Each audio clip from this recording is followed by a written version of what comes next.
Good morning and welcome to Business Insight, where we bring you business updates, currency market trends, stocks, commodities, and issues relating to business. I am Alfreda Ambe-Basi. We begin our news stories from Nigeria. In a major financial development, the Federal Capital Territory Administration, FCTA, has announced a significant revenue boost of 2.5 billion naira within a 10-month period. This revenue surge was primarily attributed to building plan approvals, contraventions, and the demolition of 11,705 shanty colonies, representing an impressive 68.5% of the 3.7 billion naira target for the year. Notably, a substantial 1.7 billion naira was generated from building plan approvals alone. This initiative by the Department of Development Control, in collaboration with the Ministerial Enforcement Task Force team, focused on multiple locations including Kabusa, Kasuan Dare, Galadimawa Junction, Mabushi Scavenger Colony, and Gudu District along Oladipo Diawe. According to Mokhtar Galadima, the Director of Development Control at Abuja Metropolitan Management Council, FCTA, who provided insights during a recent media briefing, the efforts were geared towards removing illegal developments in shanties. During the demolition and cleanup activities, the initiative resulted in the creation of 13,873 direct and indirect jobs. Beyond addressing shanties, the program successfully tackled encroachments on rights-of-way and security black spots in collaboration with FCT security agencies. The comprehensive approach underscores the administration's commitment to urban development, revenue generation, and fostering a secure environment. The national president of the Miyetti Cattle Breeders Association of Nigeria, Baba Ngelsama, says that Nigeria is spending about $1.7 billion annually on importing milk. While speaking with pressmen, Ngelsama called on the federal government to prioritize the dairy industry by increasing budgetary allocations. The Miyetti Allah leader emphasized the transformative potential of the dairy sector, stating that with proper attention, it could become a major hub for milk exports and will not only significantly contribute to Nigeria's agricultural gross domestic product, but also create numerous employment opportunities. And speaking on the issue of ranching, Ngelsama sheds light on the complexities surrounding modernization in the country's livestock sector. He says adopting a model which is borrowed from foreign practices poses challenges for local pastoralists, pointing out that a significant majority lack formal education, some cannot afford the capital-intensive nature of ranching, while others are accustomed to an open grazing system. And now the federal government of Nigeria has declared the country a secure destination for foreign investors, anticipating immediate multi-billion-dollar investments from Saudi Arabia. This expectation follows the signing of an agreement to revive the Nigeria-Saudi Arabia Business Council, originally proposed by Crown Prince Mohammed bin Salman bin Abdulaziz in 2019. The Memorandum of Understanding spans various sectors. According to Minister of Budget and Economic Planning, Atiku Bagudu, significant investment flows worth billions of dollars are expected promptly.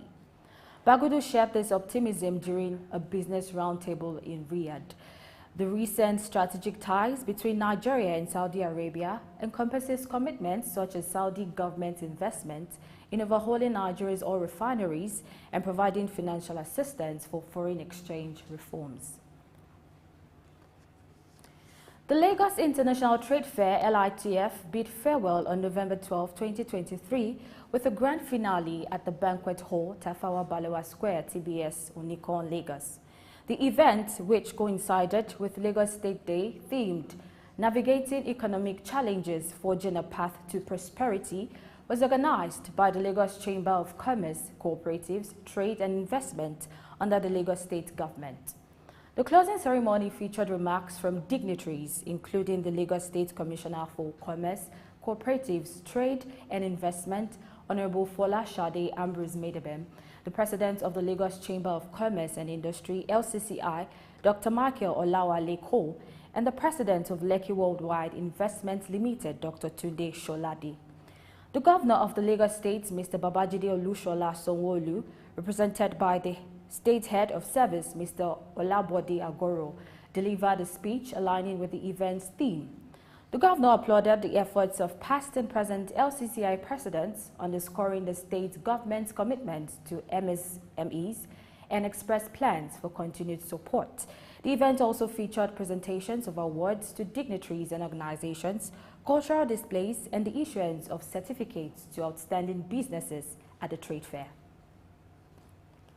And away from that, ExxonMobil says it is set to review its lithium production strategy, aiming to commence production of electric vehicle EV battery metal in Arkansas by 2026. The company, which previously invented the lithium battery in the 1970s, is partnering with Tetra Technologies for Project Evergreen, targeting an initial production of 10,000 metric tons per year.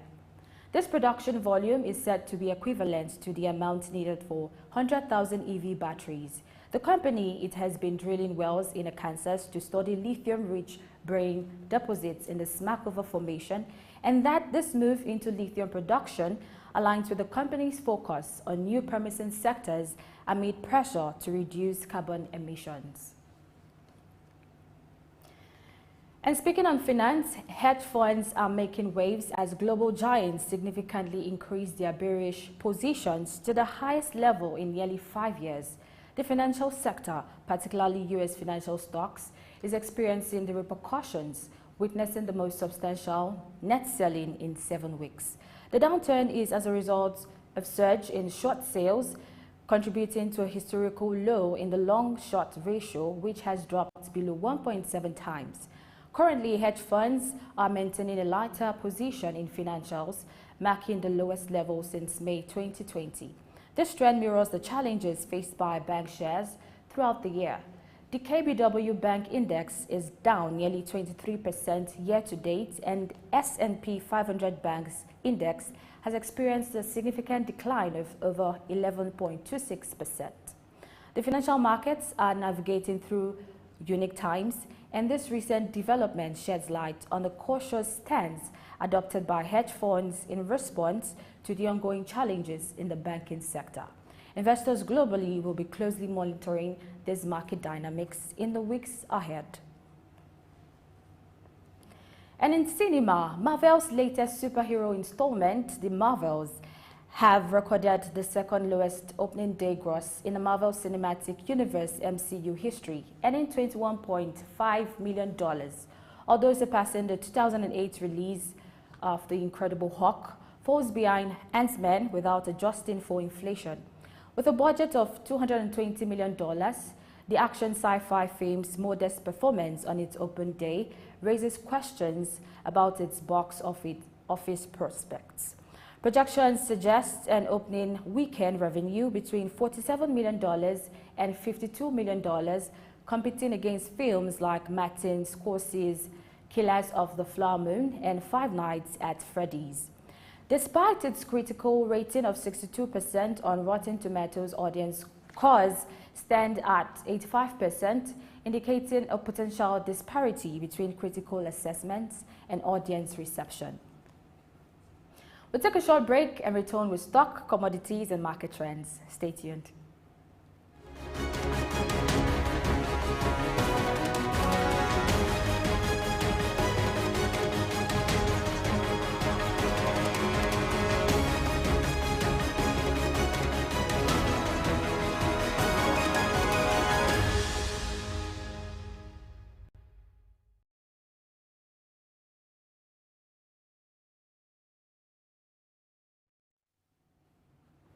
At the close of the last week trading session on the Nigerian Stock Exchange, a total of 556,702,663 shares were traded across 6,308 deals. This activity corresponds to a market value of 5,562,290,718.58 naira. Comparing this with the preceding Thursday's trading day, there was a 2% decline in trading volume, a 67% decrease in turnover, but a 2% improvement in the number of deals. The current market capitalization of the Nigerian Stock Exchange stands at 38 trillion 900 billion naira. In summary, 123 equities listed on the NGX participated in trading, resulting in 33 gainers and 14 losers. VFD Group led the gainers with a 9.97% increase in share price, closing at 202.90 naira per share. Following closely were Mikio Industries, Maya, and FCMB Group. On the downside, Cavitin Offshore Support Group recorded the highest loss with a 9.52% price depreciation, closing at 1.33 naira per share.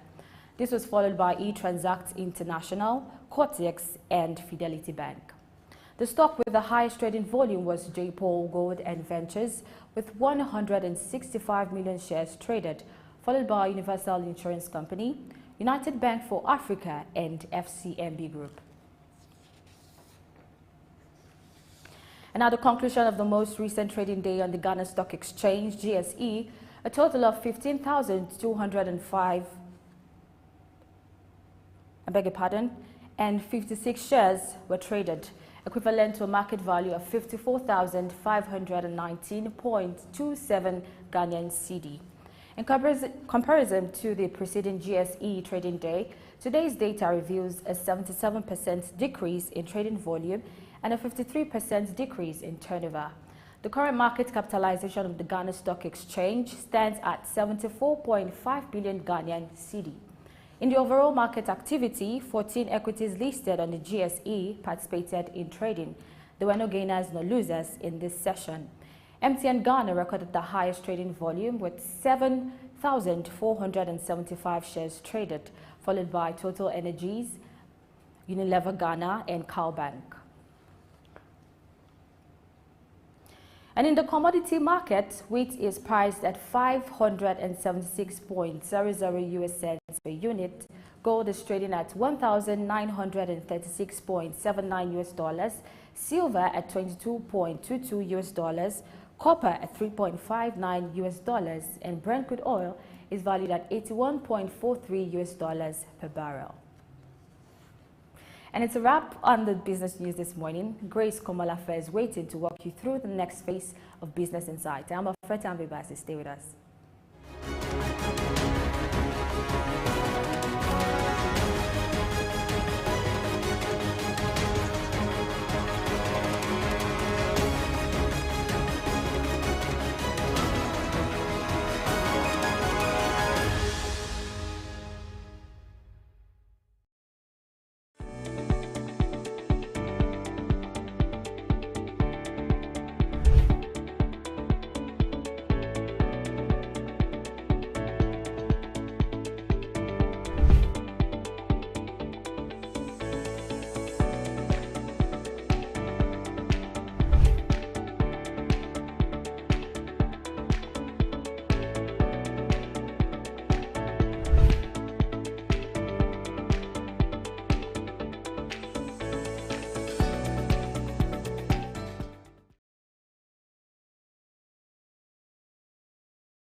Thank you, Alfreda, for that news update and market trend. And thank you too for joining us on Business Insight. I am Grace Komalafe. Lagos International Trade Fair ended yesterday. I want to believe that aside from buying and selling, a lot of networking must have taken place, and that could probably help a lot of businesses to boost. Today on Business Insight, we shall be looking at animal husbandry. As a matter of fact, we'll be taking this Monday through Friday. We'll be speaking on animal husbandry. And for today, we want to look at raising cattle for beef and cow for milk. Yes, and to do so, we have a professional in the house. We have a guest.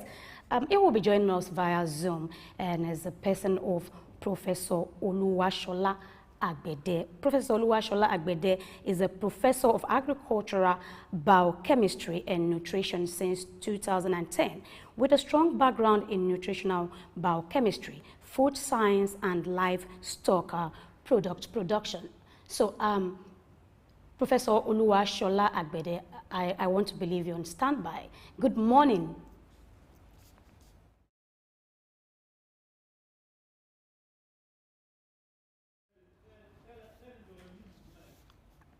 Kindly unmute your mic.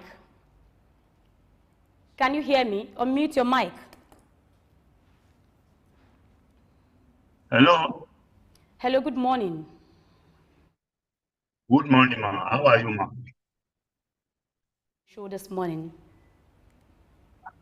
So, cattle farming, we want to speak to raising cattle for meat and cow for milk.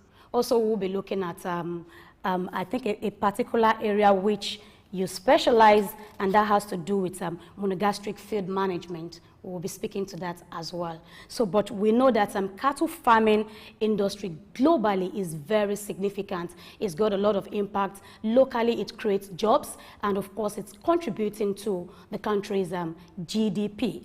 So, but let's begin with your core area. Can you please talk about monogastric field management? Let's start from there. Okay, thank you very much. Let me just say that monogastric refers to animals like poultry, rabbit, and pork and pig. Poultry production, pig production, and poultry production we have different type of birds that we have under poultry production. We have the domestic chicken that we know about the domestic chicken. We also know about the geese. We talked about turkey. We talked about dog. These are the type of, even quail in Japan. These are the type of birds that we rear, that we consider as poultry, for poultry production in under poultry. And beyond that, we also have pigs, different breeds of pigs that we can rear under monogastric. But somehow we also rear rabbits now. So rabbit it's not monogastric, it's ruminant. That means it's in between monogastric and the ruminant. It's all the kind of monogastric fish we have that we use for meat production. Thank you. Thank you very much. We actually want to settle for cattle, right? So, kindly spot the difference, you know, cattle for milk and for beef. We are, I mean, I have an understanding that we have bull, we have cow, and of course, a lot of people might not be able to spot the difference. And of course, we want you to speak to how you choose the best. How do you identify that which is qualified, which is okay, which is the best for you to do, I mean, to give the milk and of course, to get the meat? Well, we have very time. There are some breeds that are developed for dairy production, that is meat production. And there are breeds that are developed for beef production. Those that are different size, some of them that are developed for meat production. But there are some that we have the tool in Nigeria that we develop for beef production. You can distinguish them apart from the fact that the different countries are different. You can also distinguish them from the look, the way they are built up. The one that is built up for production, you will see the shoulder well developed, while those ones that are developed for meat production, you have the other, which is the, I don't know, the other, they call it, in human being, call it the breast, which is the other. The other is big, developed such that more meat will be produced. In countries like Israel, they use Israeli prisoners. So such breeds are very, the others are well developed than the beef cat. So the beef cat, you see the shoulder, the wrong, yeah, the wrong, which is well developed meat or mutton, while the other is well developed for the dairy producing cow. And it's only that producing meat, while the meats are used as source of meat for human consumption. Thank you. So you will agree with me that there is no industry without its own challenges, So, Yeah, coming to there are a lot of the challenges. animals, we get to see some of them looking lean, one's looking sick and all of that. So, speak to disease management and quality, high quality and nutrition. How do you get to do all of this? Yes, in Nigeria, maybe we should come back, we should come home. In Nigeria, we see the cow moving from the north to the south, looking for feed for the animals. And when they are moving, the animals will trek. They are not staying in one place, they are not resting. So you expect them, if you don't have enough feed, to emaciate, to lose weight. And by so doing, you will see many of them. But those things that are by maybe institutions like universities, for example, technology, you see those ones that are found. The fact that I was just passing, I saw on Saturday, I was just passing. I saw some of these animals looking very good because we have avalanche of feed here in the southwest, but in the north, where we have the grasses. When the dry season comes set in, where we have low production of feed, then low quality of the feed. So this will impact the health condition of the animals. Like if a human being did not eat well, it will also impact on the health status of the person. So the same thing is applicable for animals. When animals are well fed, they are predisposed to so many diseases, which can start from nutritional breakdown, and the immunity will break down. And when the immunity breaks down, it will be affected by even worms, from the infestation from the worms, infestation from certain fly. This will reduce the egg factors of the animal. And by so doing, we now have poorly looking animals, which individuals will not don't want to touch because of the poor nutrition they are exposed to. So that's the issue. But if we now go to if we are able to provide nutrition that contains enough protein, enough fiber, these animals will not fall down and will not break down to this disease, and they will be able to provide the meat and also the high protein and also the to feed human beings, and by so contributing or reducing food insecurity in the country. Yeah, you mentioned weather, dry season. So I want you to speak to weather condition. How does it affect them? And also land management. How do you get to put all of this together? What are the strategies that you use, you implement to ensure that they are safe? Yes, like the animal is likely not going to come down with disease. In the normal, for instance, we have transplant, but as the what as the dry season set in, the pastor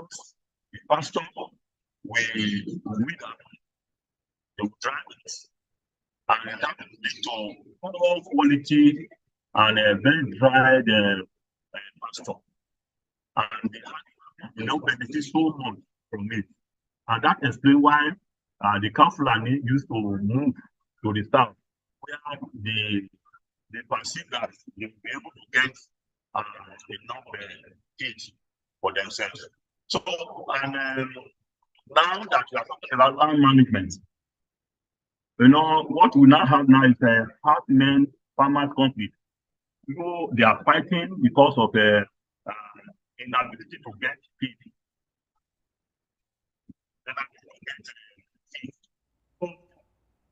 What we should do is to ensure that we have a house. And ranch is not supposed to be managed by the government.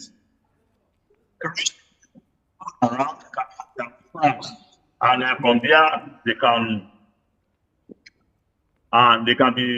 allocate land to the Fulanis who are interested in feeding their animals in the ranch. Also, there are researches that have been conducted to provide alternative food resources for these animals. For instance, we in our university we have developed multi-nutrient plants that contain not only the protein and energy, but can also provide the vitamins and minerals for this animal in situ when you allow them to stay in one place. That will reduce the risk of farmers and farmers conflicts in this country. Many research work are all over the country, but we are not utilizing them. So if we are able to utilize the council and are able to utilize the result of some of our research work, then this will reduce the pressure on the land. It also reduces the conflict aspect and the farmers. Thank you very much. Still on the weather condition, quality food will definitely give good health to these animals. So when the weather is not so good, how do you do your storage? I'm talking about the feeds now. How do you ensure that you do proper storage, ensuring that what is going to them, the feeds going to them, remains intact? How do you take care of all of this? What strategies do you put in place to ensure they remain intact? When the quality is poor, we can go into silage production. We can the farmers to go and use the employ silage production from there. Sorry, we use alternative resources. We can also use silage to produce the good feed. We can in most countries like Israel, they use a total mix ration. In which case they will provide mix it the fiber components with good sources of like molasses and provide it for the animals. So by so doing, the quality of what we are the quality of what they are going to be fed to animals will not change, but it will be okay for the animals to be able to maintain maintain their body composition. So, and with that will be also in the impact of poor feeding then the social is affected.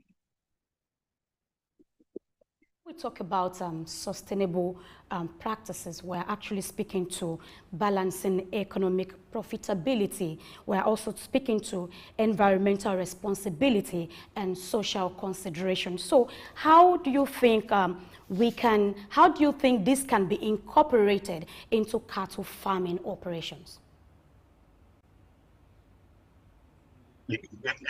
Hello, can you hear me? The question again. I said, speaking to sustainable practices. When we're talking about sustainable practices, we are actually talking about balancing economic profitability. We are also looking at environmental responsibility and at the same time social consideration. So how can this be incorporated? How can it be incorporated into cattle farming production? Yeah, we know we have discussed about this issue of environmental impact. Our ability to manage this. But when we now come to the social, issue, you know, farmers fighting for their needs definitely will cause a lot of problems. And that will bring more enmity or hatred among the between farmers and the cow Fulani. So for us to be able to retaliate together so that there will be no conflict, there's a need to have ranches all over the country, so that the council will stay in one place, and that will, when they stay in one place, they will be able to produce their product. Apart from the beef, they will produce milk that the surrounding people living in their surroundings can also buy. And when they buy that will increase their that will improve their livelihood, because the income from their animals will also increase. And the people around we have access to good nutrition, such as milk and cheese. All this we can have access to, and giving it to the children, that the children will grow well, the IQ will be developed, and there will be less disease will be and people coming down on the street will be reduced, because they will consume more of animal protein at even a cheaper rate, which can be obtained from the cow Fulani that domicile inside the ranches. Before we go, I think I have two more questions to ask. So earlier, Afreta read a news story talking about the statement from the president of Miyetti Allah, that is Baba Ngel saying that $1.9 billion is actually spent on importation of milk yearly in Nigeria. So I want to ask, what do you think individual business owners, like those that are into this business, and even the government, what do you think they can do to ensure that this money remains within the country? Because of course the industry is there already, the sector is there already, we have people doing, I mean, when it comes to that of meat, I can say to a large extent we are not doing badly at all, because you see them everywhere. But talking about production of milk, what do you think government can do, even as individual in this business, what can they do to ensure the money remain in the country and we continue to make more and more of the money? Well, maybe I can quick answer to that. The 2.something billion that the dollar say, I cannot say whether they're right or wrong. But I don't know. I'm not sure we important to that. But if we go important to that, what we can do, we need to increase our own production here. And increasing our own production here means that we have to work on breeding of our animals that can adjust to our own climate environment here, that will be able to produce the milk that our people can Then we may need to look at what other countries are doing, that by which they are also producing more milk to the extent that they don't have enough to export to our country. So there's a need for us to increase our production. Then how do we go into our production? Moving from one place to another will not end the matter. Honestly, if we are moving from one place to another, the only way we can is to have in-situ production where people will sit down, where the farmers will sit down. They have ranches where they will sit down and be able to manage whatever product that are coming from their farm, from their animals.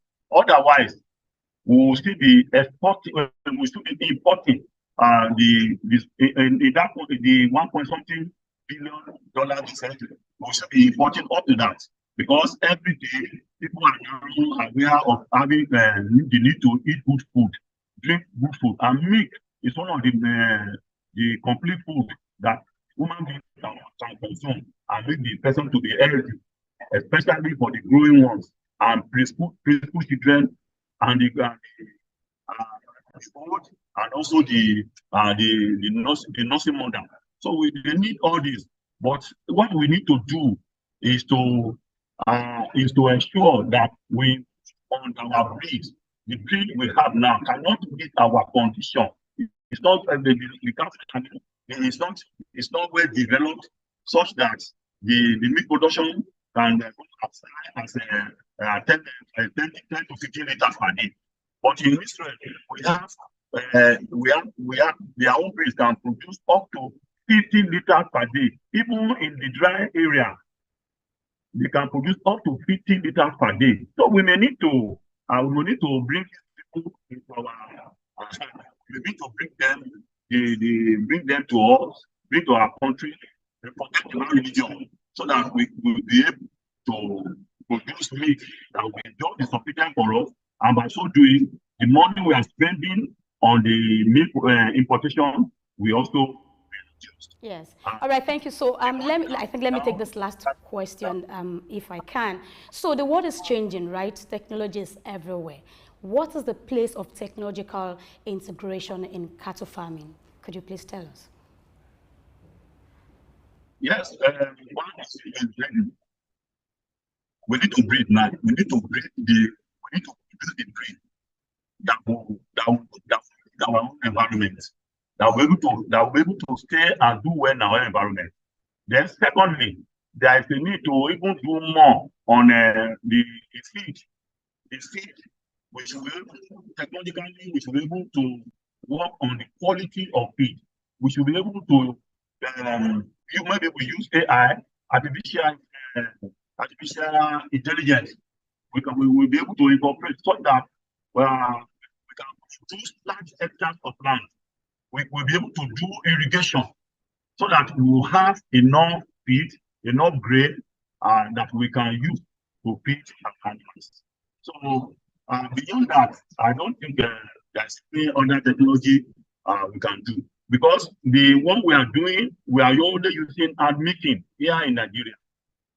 But in these countries, they already have my milking machines. And the one in Mina, maybe Mozambique,